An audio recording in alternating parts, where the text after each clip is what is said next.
ketika dek berangkat menuju Mekah orang Baghdad seorang wali Allah dibarengan ku murid-muridna. Begitu datang ke Gurun Sahara aya naon kitu ngaranna gubug. Lantaran kapetingan akhirnya sore-sore mampirlah ka dinya. Aya penghunina wanita awewe. Begitu datang ka dinya tingkahna lain, bahasana lain, jeung teu mengenal ka agama. Nyana cicing wali jeung santri-santrina neuleut tingkah awewe. Begitu disuguhan cai na panas, di samping panas ngaleuwihan ti uyah. Ngaleuwihan uyah naon atunya? Asin ngaleuwihan. Aduh, eta wali seripit tuh ieu lain inum. Nganasehatan wali makan teureun-eureun nganasehatan. Ieu kampung kadi jauh kadi tu jauh hanya aya sababaraha gubug kukula ditinggalingan 3. Sagada. Dahareun jeung inumeun sakieu ayana ieu kan geus lain rarasaan mun hayang ngeunah nginum ka kota tuh Baghdad di dia sabara puluh kilo datang tadi atawa Iran tuh di dinya hayang inuman naon bae susu kopi susu jahe bahkan jahe aya dek hayang nginum naon di dinya ngeunah hayang panas hayang tiis hayang sedang aya di dinya teu perlu ceuk awet teu perlu pan bisa ngajawab kos gitu teu kebel datang salakina mantes moro ternyata anu diboro ku nyata beurit kaget wali teh aku beurit sih tidinya ka pamajikan asakeun suguhkeun wali ini suguhan berit santri-santri kabeh aya 50 ya mau tidak mau setiap lu datang ka dieu kudu nginum kudu dahareuna saaya-aya teu misan teu cak wali teh ini haram cak hatena teh. Tapi diicip-icip abeh kadele doang aja dilepehkeun kunyan diicip-icip sekira teh si daging kos kieu lepehkeun dahar lamun teh dibunuh wae waduh tadina urang hayang ngiuhan tentem maksudna abeh ngeunah wudu salat tapi ternyata kos kieu ya lantaran wali mah usian la khaufun alaihim wala hum yahzanun ya otomatis nganasehatan Pak lamun hayang makanan anu ngeunah di berbagai jenis daging rek sapi erek kuda rek onta jeung berbagai daging domba embe ikan itu kota Baghdad belah itu kota Iran dek hayang pasakan bentuk naon nu asin nu lada araraya nu amis araya kami ulah model kos kieu ulah sok hayu nganasehatan ka aing siapa bae aing mah aing bae wali kan berarti berpikir oh horeng orang Baduy mah teu daek narima nasihat kunaha kumahanya be urang Baduy mah teu nyahoeun haram teu nyahoeun halal Baduy henteu nyahoeun nya mengeunah teu nyahoeun teu ngeunah kos kitu bae teu daekeun narima nasihat sakitu geus dipantengkeun nasihat ka Gusti Allah Gusti tanpa aya embel-embel jeung muatan abdi teh dibere tugas ku Gusti ti tangga nasihatan iraha manggi munkarat iraha manggi kitu maksiat abdi teh sakemampuan abdi nganasehatan ieu ternyata orang Baduy mah teu bisa dinasehatan teu narima Baduy mah mantak di urang ge lamun henteu narima nasehatan tak Baduy teh Badawi eta lah kos kitu lantaran nganasehatan diancam lamun cicing di dia buluh ku aja kecuali berangkat aing teu perlu nasihat sakurang Baduy itu segala ceramah segala naon julukan 1 juta umat 1000 umat bohong amplop kene sial teh Baduy kunaon jeung ngereweng kitu teh Baduy-nya Masya Allah tambah nanti aing teh mah eueuh di ditu mah ngereweng kitu nah ayeuna berangkat balik cek kiai cek wali barang terus lanjutkeun pemberangkat lalakon ke Mekah tah menang sababaraha kilo tidinya haus perbekalan cai ditanya coba dengan sumur aya sumur begitu aya sumur cuman timba coba dengan timba jangan cai dengan timba aya begitu diasupkeun timba kaluhur aya nu nari coba dengan ditimba deui 3 kali coba turun salah seorang lep naik coba susul deui ku saurang deui disusul deui deui beak 50 kabeh tinggal kiai sorangan ieu cek kiai teh aing berarti ieu lamun teh nyusul aing hirup sorangan lamun nyusul berarti aing paeh lah cek kana teh la khaufun alaihim wala hum yahzanun amanya santri aing paeh aing kudu hirup soranganan eta kiai bener tama ku situ kiai itu bener malin kitu cukup santri bae nu paeh mama ulah Masya Allah santri gak ditanya saya menang berkat ente kajian mama menang alhamdulillah nyeri jasa paneta nasib santri nyeri gak lain gitu saya menang berkat ente ya nu mama ya tah jang sana dia kabeh kajian mama eta kiai bener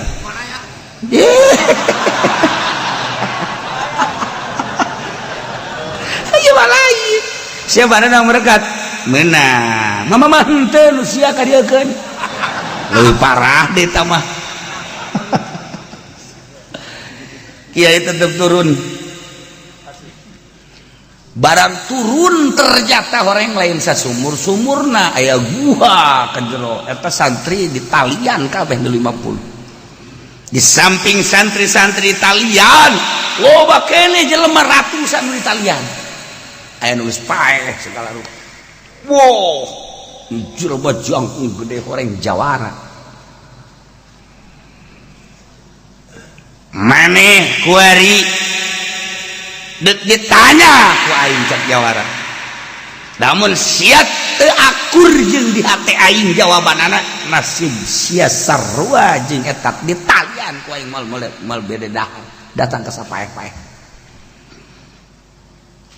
munajat ka wali Gusti salametkeun abdi ulah sok munajat sia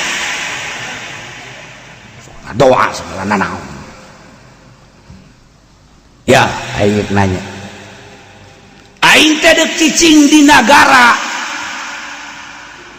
mana nu ngeunah jang aing nagara mana nu subur nu dahar mun hayang daging naon bae aya mun nginum cai naon bae nu pake kahayang ku aing aya timimiti panas sedang tiis no amis pahit kudu aya namun hayang awewe nu muana bae nu ku aing dipake ka hayang kudu aya hiburan sakahayang aing kudu aya. Negara mana mun sia bisa nebak aing dek kadinya sia selamat, tapi lamun sia teu bisa ngajawab kalian siapa aing.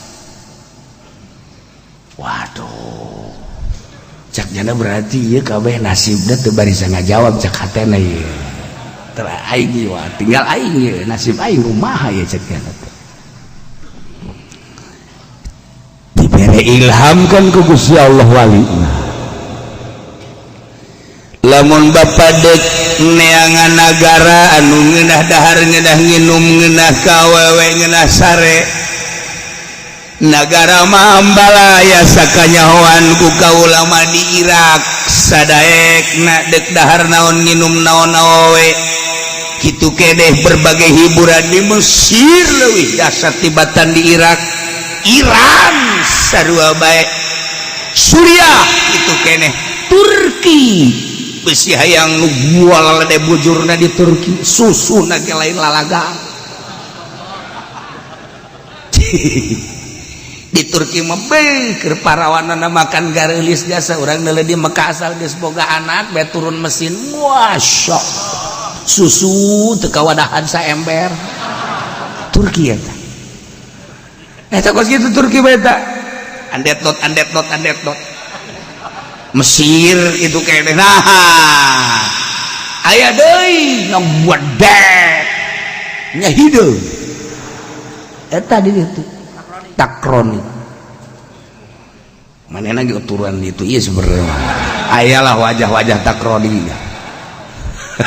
tah dek deangan kesenangan dek di bahanna ge aya ngan meureun moal aya nu ngaleuwihan di dua negara hiji Mesir dua Turki eta urusan dunia tapi ceuk ulah mamaningan ge ulah kos kitu neangan mah di mana nu urang bisa tentrem hirup sanajan di kampung sanajan di leuweung sanajan di tengah-tengah kesepian kerumunan manusia tapi urang ngarasa tentrem di dinya sorga urang teh jasanajan urang cicing di tengah-tengah kerumunan nu rame di kota tapi urang teu ngarasa tentrem atuh kota tinggal kota teh jadi neraka sanajan urang cicing di tempat anu loba pasar misalnya di jelema anu loba dahareun ambalaya sayureun ambalaya kitu keneh segala rupa ambalaya awewe tapi urang teu ngarasa tentrem eta pasar teh jadi neraka kampung sepi tapi urang ngarasa teu tentrem tetep bae kampung teh neraka geus kuari mah bapak dek neangan mah urang teh kuari icip-icip di mana anu bisa nentremkeun jiwa urang eta adalah sorga ulah dikira jelema jadi presiden haju segala aya ka ditu dikawal haju hatena teh tentrem can puguh jelema nu dijadikeun menteri jadikeun gubernur kemudian jadikeun bupati camat lurah haju nyana bergelimang dunia jeung jabatan kemudian hatena teh tentrem sangat can puguh kitu keneh hartawan jeung jutawan anu manehanana bergelut di bidang usahana teh timimiti ratusan juta miliaran triliunan apakah ngajamin kana katentreman can puguh pak teangan ketentraman jelema nu tentremna ku boga duit tapi dibalik eta aya jelema nu teu tentrem boga duit aya nu tentrem teh ku teu bogana naon aya nu tentrem teh ku sehat tapi aya nu tentrem teh ku gering sing hade makhluk Allah pak Allah nyiptakeun ieu teh rupa-rupa ketentraman ulah dikira jelema sehat kemudian tentrem can puguh ulah dikira jelema gering kemudian teu tentrem can puguh ulah dikira sugih tentrem can puguh ulah dikira susah teh teu tentrem can puguh kuari mah bapak coba bertanya kepada rumput yang bergoyang masyaallah dipegoskeun tah mah meureunnya bertanya ka diri bapak sorangan di mana hirup ketentraman kakarak ceknya aing manggihan nasihat model maneh lolobana mangga nasihatan teh hayang hebat tah jadi presiden, hayang hebat tuh jadi raja, hayang hebat tuh jadi pengusaha, hayang hebat tuh jadi sugih, hayang hebat tuh jadi jawara. Eueuh di hati aing kabeh geus sebab aing geus ngajajal kabeh geus ngarasaan. Jadi raja aing geus jakos itu, jadi sugih aing geus jakos itu, jadi jawara aing geus ngarasaan kuas itu. Aing nyangan ketentraman can manggih-manggih. Ternyata nasihat sia rada asup. Teruskan coba nasihat sia. Teruskan. Lamun bapa neangan ketentraman teh ulah ngadengekeun nasihat batur sebab bapa nu bakal ngarasakeun. Tapi ai jalan-jalan mah tetep bae kudu menta ti jelema anu geus ngarasakeun ketentraman. Lamun bapak geus pernah jadi raja di kerajaan teu tentrem ulah diteruskeun. Lamun bapak jadi jelema sugih teu ngarasa tentrem ulah. Lamun bapak jadi jawara teu ngarasa tentrem ulah. Nah, kasugihan, jabatan, kekayaan segala nentremkeun. Kuari bapak nanya ka jelema nu geus pernah manggihan katentreman abeh bapak neruskeun. Ka saha kudu nanya? Ka guru kula bae. Sia geus tentrem can sia nanyakeun ka guru sia. Geus atuh ai geus batu teu kudu nanyakeun ka guru sia tuh ka sia bae bego. Waduh. Bener oge. Jawara mah sok kaya kituna tah. Nanya teh pinteran jawara sebenarnya. Da naon aing nanya ka guru sia? Sia geus nanya ka guru sia. Haji sia geus bagi ka tentreman tuh ka sia bae sarua bae. Lamun nanya ka kula mah kieu bapa anu nyieun tentrem teh horenganan Allah atuh geus kudu muntayang ka Gusti Allah anu nyieun tentrem jeung nu bakal mele tentrem lantaran jelema teh aya anu sugih tentrem lamun muntayang ka Gusti Allah, aya jelema jadi pejabat tentrem lamun muntayang ka Gusti Allah, aya jelema ulah ngomong-ngomong kos kitu tolol. Aing geus jadi raja, aing geus jadi pengusaha anu sugih. Balik deh oh tentrem kajen teh dibulak-balik moal aya kehed sia. Asana jawara ti Bandung ya kehedan kieu mah. Wah tentrem kos kitu mah geus teman dunia aing kabeh. Dah balik ka deui sia. Kuari mah nu bakal meda tentrem teh Gusti Allah atuh kuari mah ka Gusti Allah. Carana nyaho aing geus kitu ge keur jadi pejabat ge aing tukang nasehatan batur. Ka batur aing tukang nasehatan. Nih saya raja harus manut kepada raja, tidak manut akan borgol lu. Aing tah paranti aing geus kitu mah. Aing keur jelema jadi jelema sugih ka batur aing sodakos ya ke tungtungna kakarak aing nu nganggeuskeun tilok aing ge. Jelema nu ngarasa mah seuri. Tah carana kumaha coba? Ya carana mah tetep bae kudu nyaho heula ka Allah. Ari nyaho ka Allah teh zat anu mukhalafah lil hawadits.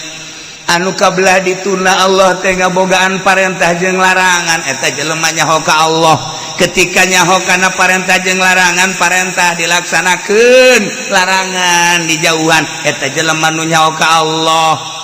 Lain kiai, lain kadang-kadang kiai ge parentah Allah teh dilaksanakeun, larangan Allah dilaksanakeun.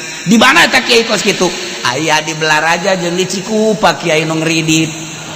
Tambahna tambah-tambahna teman. Jadi berarti nyaho ka Allah Allah teh boga parentah jeung larangan anak nuturkeun kana parentah Allah ngajauhan larangan Allah eta berarti wau ka Gusti Allah bakalna dibere ketentraman ku Gusti Allah can kaharti kehed. Aduh cak wali asana aing ge talian aing ge terangkeun nu jelas sadana geter wali lain deui cek lain tadi ngarti ku ari henteu sana aing ge katalian kieu jawara ayo lamun urang deuk ibadah teh berarti kan jalan-jalanna ibadah teh loba. Maksud loba teh kumaha? Aya jelema anu dibere tani ku Gusti Allah atuh jadikeun tani teh supaya ibadah ka Gusti Allah. Lamun aya jelema dibere dagang supaya dagangna jadi ibadah ka Gusti Allah. Lamun aya jelema teh ku ari nyai supaya nyaina bener-bener jadi ibadah ka Gusti Allah. Carana kieu jelema teh dagang, ai dagang tadi titah ku Allah berarti nuturkeun parentah Allah. Di jero dagang teh berarti kan hayang untung nu bakal mereka untunganna tu Gusti Allah. Ini miti dagangna kudu ngarasa diparentah ku Allah, hayang kauntunganna eta teh ti Allah. Atuh ku ari mah dagang teh deuk dijadikeun ngadeukeutkeun ka Gusti Allah lantaran nu bakal mere untungna Gusti Allah. Geus atuh ku ari mah dagang teh ngan sakadar zahir hungkul, horenganan jerona mah keur ngalaksanakeun parentah Allah.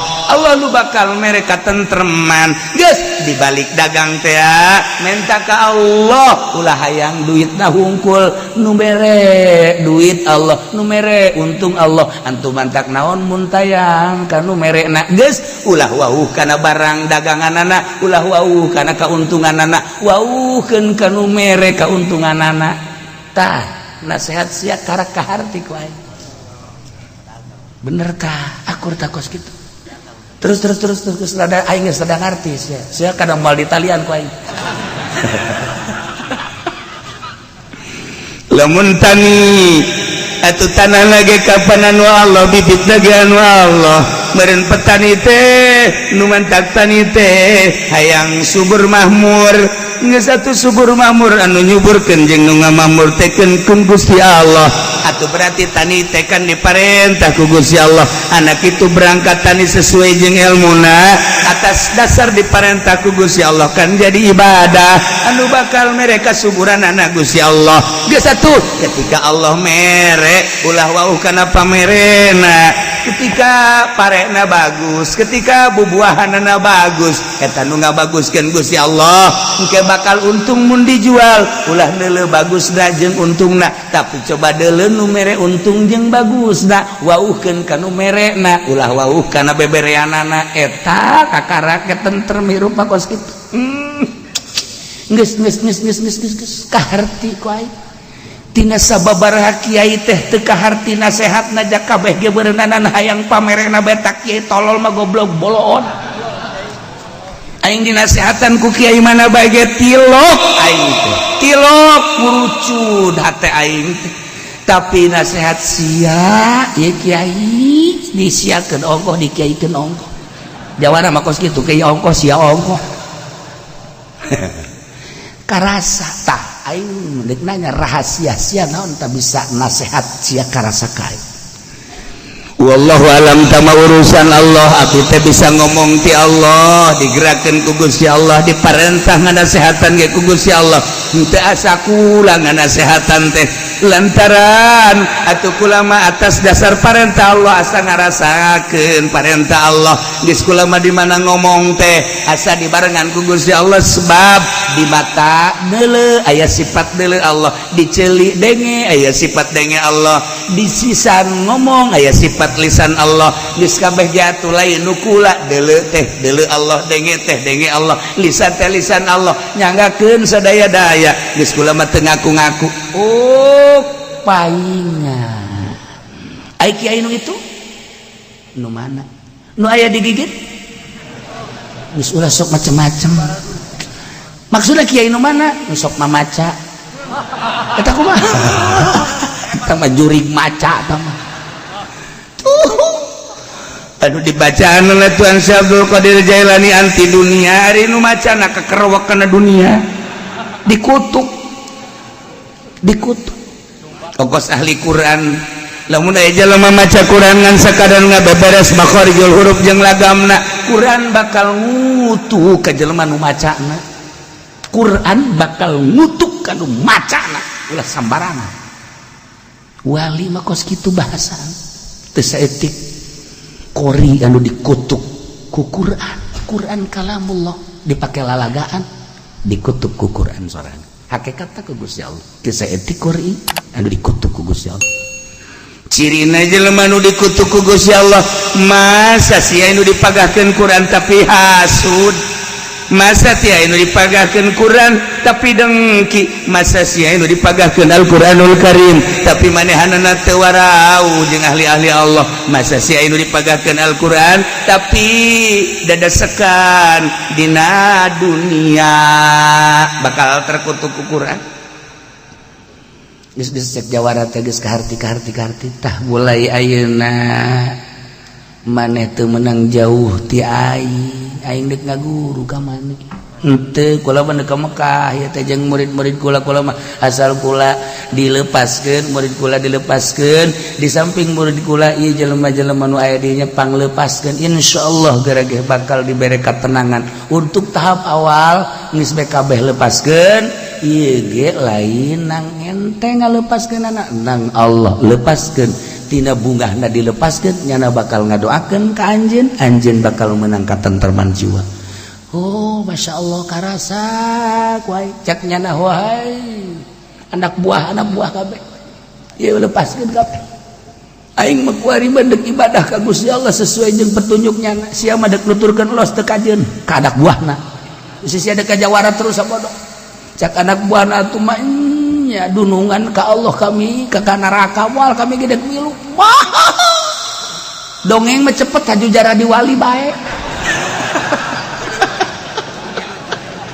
cepet kunaon eta guruna wali muridna jara di wali ji atuh coba ge urang guru nulis kakarek sapoe dua poe ge alif geus rada beda urang atuh guguru asal aya guruan we beda kadeleunang ngeunaheun we kadena urang guguru kitu politik sebulan 2 bulan aju bagus we politik aju ngarti guguru ekonomi nu mantak haji pedi mah rugi bae teu boga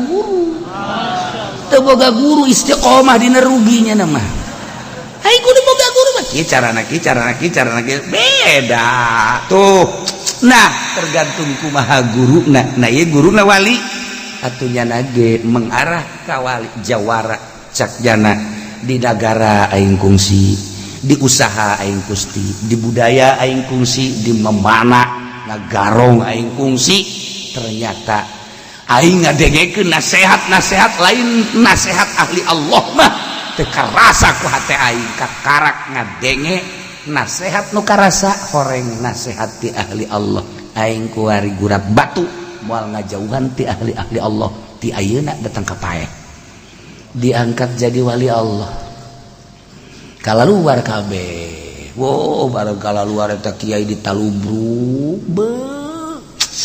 ku sabab anjeun kami salamet ku sabab anjeun kami salamet eta jawara kararieu ratusan nu di talian teh beres kabeh geus barali kabeh tiga nyana nangkep kiai ku sebab anjeun kula ge salamet